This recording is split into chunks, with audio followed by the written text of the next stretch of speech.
lots and lots of talk about the performance of the National Front. Benjamin, let me just read you a sentence from Martine Aubry, one of the Socialist Party leaders who is running for mayor in Lille. She's going to face a second round. People thought she would get elected in the first round. She says the right has rendered the ideas of the National Front banal. So she's basically saying, you've opened Pandora's box. Why?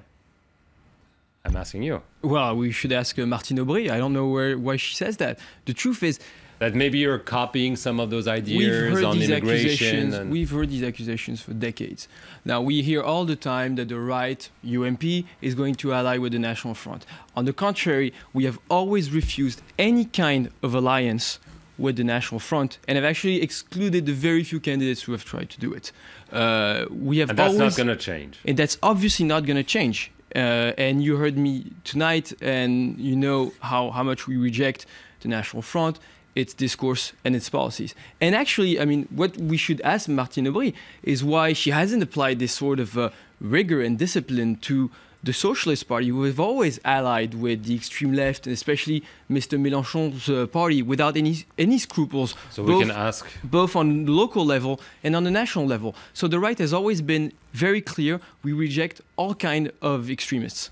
So Martine Aubry is not here, but Corinne Narassigan is. I think Martine Aubry is talking about the recent overt policy of Nini, as we say in French, no to the National Front, no to the Socialist, no choosing between the two, basically. In the second round, in the second round, and that is, I think that's what she's talking about, which in many ways, the UMP is saying we put the Socialist Party, the choice between the Socialist Party and the National Front at the same level. And that's a huge problem.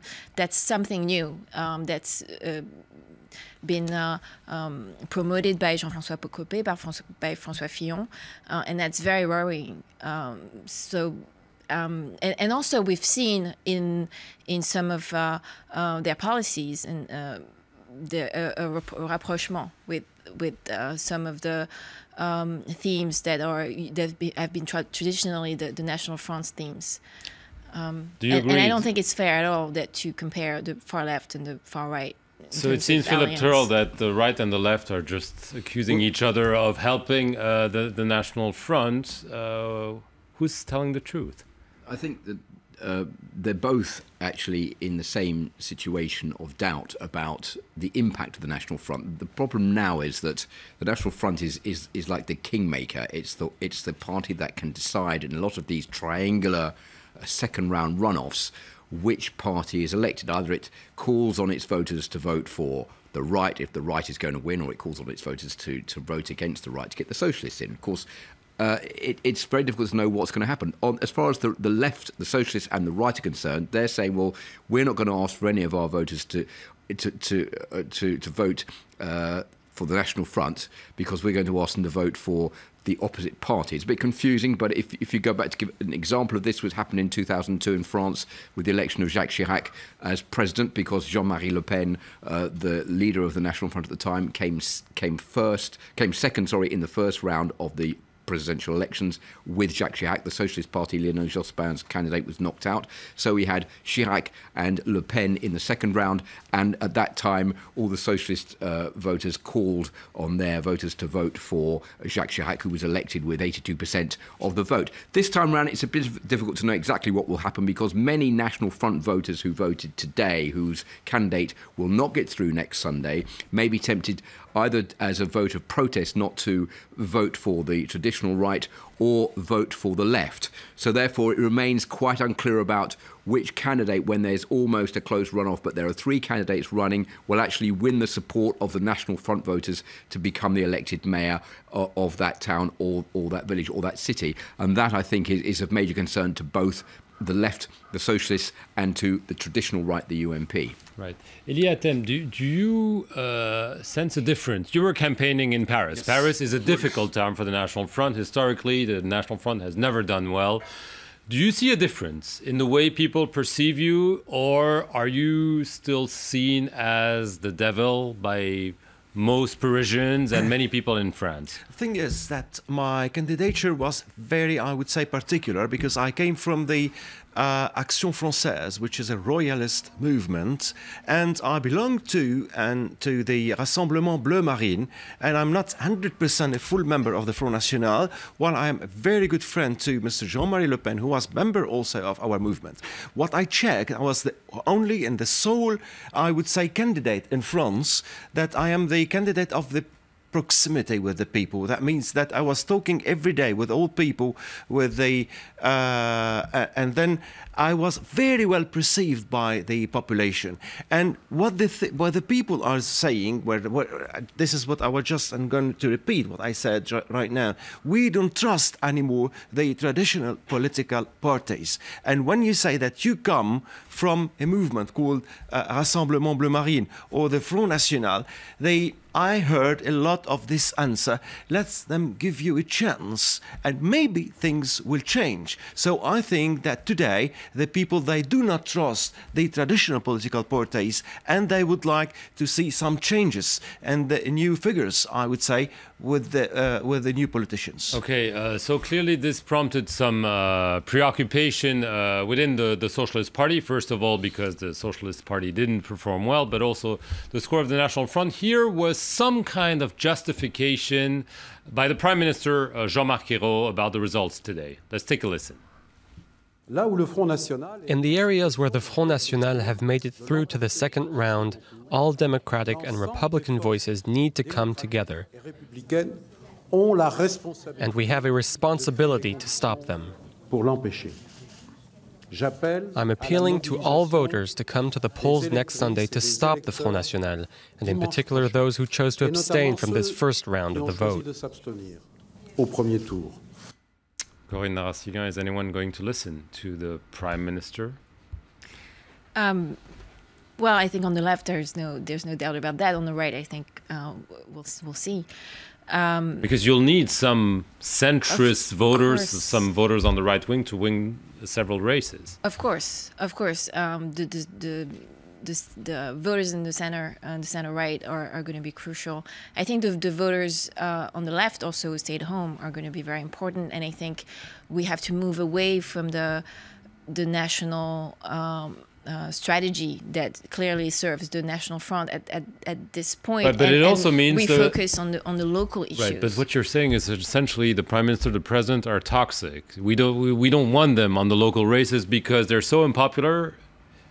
No, I think it's because it's the reality of what a municipal election is. It's about your local issues. It's about what's happening with your city, with your town, with the transportation, with the local quality of life. And we have incumbent mayors on the left who have done a very good job, and we need to remind people of that. It's not about trying to sanction the president or the government, because that's the wrong You don't think that's what happened in Marseille, for instance, if the results are as is? It is possible that's what people might have done in this first round, but we want to remind them that they shouldn't do that for the second round, because this is about their local life and their local quality of life for the next 6 years. Benjamin Haddad, you were hoping for a blue wave, meaning the color of your party. Are you confident that the UMP will be able to regain a vast number of towns, including an important town? One of your party elders, Alain Juppé,